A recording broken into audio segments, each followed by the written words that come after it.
CBS Year Spoilers. The recent revelations from The Young and the Restless suggest that Mariah Copeland is finally receiving the help she desperately needs. Yet the moral and legal weight of what she has done continues to loom over Genoa City like a gathering storm that refuses to break.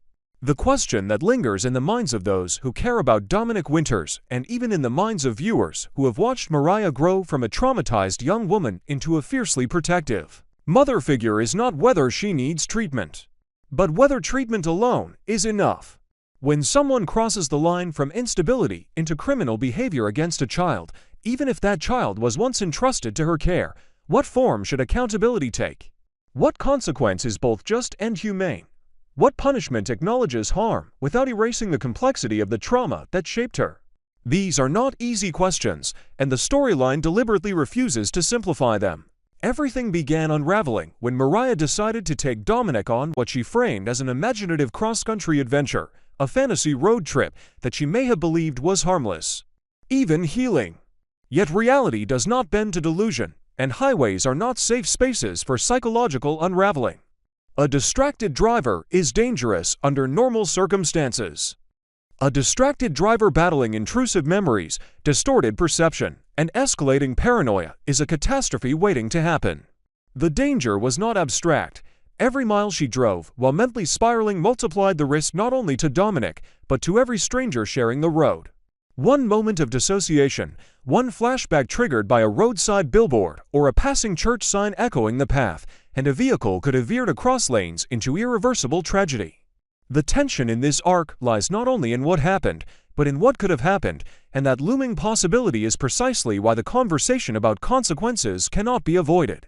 Dominic was not on a vacation. He was not participating in a game. He was being held against his will. A child too young to fully articulate fear can still feel it. The instinct to flee, his quiet attempts to escape were not signs of rebellion, but survival. When a child tries to run, it is because the environment feels unsafe. And that is the most damning truth of all. Even if Mariah convinced herself she was protecting him, the fact remains that he was deprived of autonomy and placed in escalating danger. The law would not see this as a misunderstanding. It would classify it as unlawful restraint, possibly kidnapping, endangerment, and reckless behavior. But the law does not operate in the emotional gray spaces that define Mariah's life. The law does not factor in cult conditioning, abandonment trauma, or inherited vulnerability. To understand how she reached this point, one must revisit her origin. Mariah was kidnapped at birth and raised under the manipulative control of Ian Ward, the architect of a fraudulent spiritual organization known as The Path. That name is not incidental. It represents a psychological labyrinth. Children raised in cult environments often develop fractured identities, hypervigilance, and distorted attachment patterns. Mariah's early life was not merely unconventional, it was predatory conditioning disguised as salvation. She learned that obedience ensured survival and that emotional manipulation was normal. Those lessons do not vanish simply because she later discovered the truth. Trauma embeds itself in neural pathways. It resurfaces during stress. It whispers that the world is unsafe and that extreme measures are justified if they prevent abandonment. Her biological connection to Sharon Newman complicates the narrative even further. Sharon herself has navigated significant mental health struggles, including bipolar disorder and episodes of destabilization that nearly destroyed her relationships. Genetics are not destiny, but they can predispose vulnerability. Mariah inherited not only Sharon's love and resilience, but possibly her susceptibility to instability under pressure. Yet reducing Mariah's actions to heredity would be an injustice. It was not DNA alone that propelled her into this spiral. It was cumulative trauma layered over years of suppressed fear, unresolved grief, and the desperate need to feel indispensable. Ironically, humility, what once saved her, also positioned her for collapse. Mariah built her identity around service and devotion. She became the dependable one, the emotionally attuned one, the protector. But humility can morph into martyrdom when boundaries erode. If she believed she was the only one capable of safeguarding Dominic's emotional world, then removing him from everyone else may have felt rational in a distorted way. In her mind, she may not have been abducting him. She may have been rescuing him from perceived threats that existed only within her fractured perception. That is the tragedy of untreated trauma. It disguises control as care. Her voluntary decision to seek treatment at a clinic in Boston, Massachusetts, is therefore both commendable and complicated. On one level, it demonstrates self-awareness. She recognized her decline. She acknowledged she was not well. That step alone distinguishes her from many soap antagonists who double down on denial. Tessa Porter, Sharon, and others offered unwavering support, reinforcing the show's recurring theme that recovery is communal, not solitary. Yet, voluntary treatment does not erase the harm inflicted before the decision was made. Therapy can heal, but it cannot undo the terror Dominic experienced or the panic Abby and Devon endured when they realized their son was missing. So what should her punishment be? In a purely legal framework, incarceration is possible.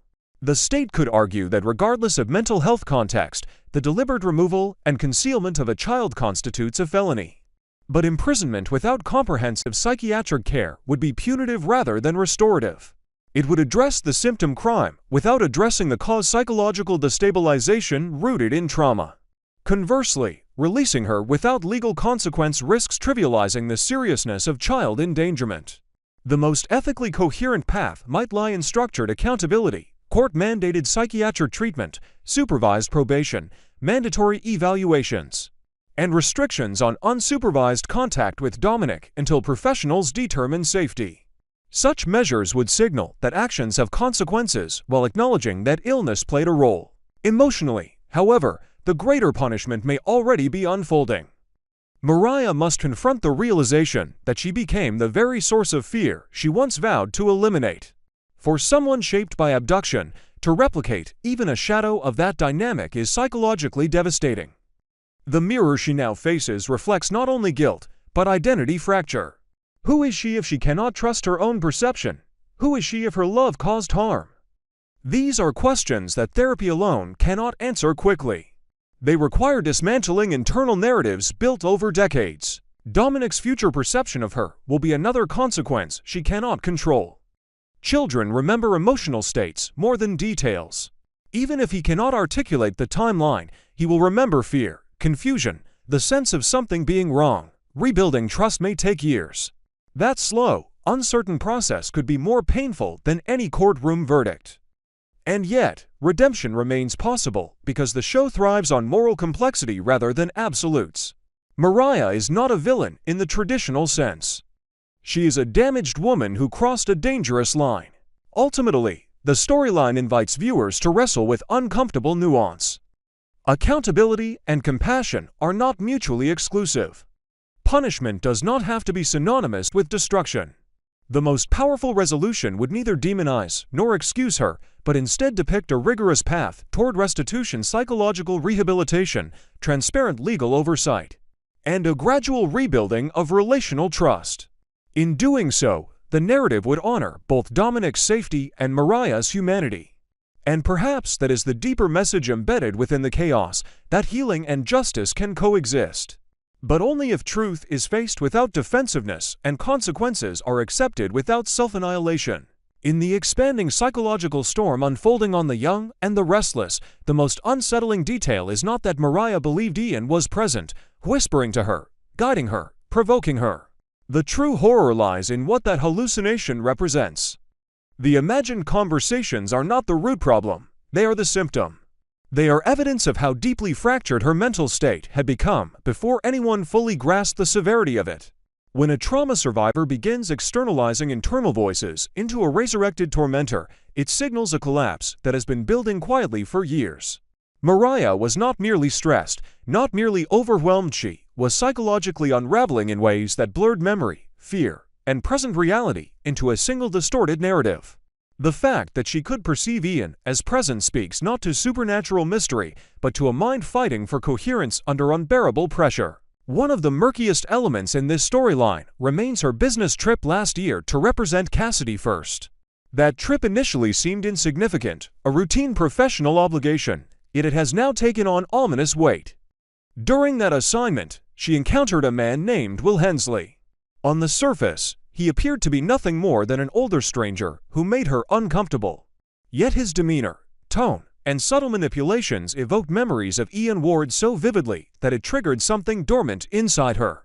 The connection felt abrupt to viewers because the transition from discomfort to destabilization appeared accelerated, but trauma does not unfold in linear fashion. A single sensory echo, a cadence in someone's speech, a familiar condescension, a spiritual cliché can reactivate suppressed terror. Will did not need to resemble Ian physically. He only needed to mirror the psychological pattern that once controlled her. That echo was enough to shatter the fragile stability she had constructed. Still, the storyline carries an undercurrent of suspicion that refuses to dissipate. Viewers know something that most residents of Genoa City do not. Ian Ward did not truly die. The assumption of his death exists as a communal belief, not confirmed reality. That knowledge casts Will Hensley in a suspicious light. Was he merely an unfortunate coincidence, a stranger whose personality inadvertently mirrored Ian's manipulative tone, or was he strategically positioned? If Will was intentionally placed in Mariah's path, if Ian orchestrated that encounter to destabilize her from afar, then the implications are chilling. It would suggest premeditated psychological sabotage, a long game designed to reopen old wounds and fracture her sense of safety. Without that connection, Will's presence risks feeling narratively strange, an odd catalyst for such catastrophic fallout. But with it, the storyline transforms into something darker, a calculated re-entry of a predator who understands that he does not need physical proximity to control his former victim. Whether coincidence or conspiracy, the encounter accelerated Mariah's decline. The hallucinated conversations with Ian grew more frequent, her perception of threat intensified. Her need to protect Dominic irrationally, obsessively expanded beyond logic. To her destabilized mind, danger was everywhere. Removing him from Genoa City may have felt like rescue rather than abduction. That distortion does not excuse her actions, but it explains how she justified them internally. Trauma survivors often misinterpret safety cues when triggered. What others perceive as normalcy can feel like looming catastrophe. Meanwhile, Devon Winters and Abby Newman Winters experienced a different kind of psychological rupture. The relief of finding their son alive cannot be overstated. Relief, however, does not erase fear. The hours spent wondering where Dominic was, whether he was safe, whether he was frightened, carved a permanent mark into their emotional memory. Yet their response to Mariah has been notably measured. Instead of vengeance, they have demonstrated restraint. They have answered Dominic's innocent questions about his time away with careful calm, shielding him from bitterness. That restraint reflects maturity, but also gratitude. Mariah once carried Dominic as a surrogate, helped bring him into the world, nurtured him during fragile early stages of life. That shared history complicates the desire for punishment. She is not a stranger, she is woven into their family narrative. Their likely support for reduced sentencing in favor of court-mandated psychiatric treatment is therefore understandable. From a moral standpoint, it acknowledges that her crimes were committed during acute mental instability rather than malicious intent. From a practical standpoint, incarceration without intensive treatment would solve little. It might satisfy public outrage, but would not address the trauma that ignited the crisis. If she is to re-enter society safely, structured therapy, medication management, supervised reintegration, and legal monitoring are essential. Devon and Abby's stance signals that accountability and compassion can coexist. They recognize harm, but they also recognize history.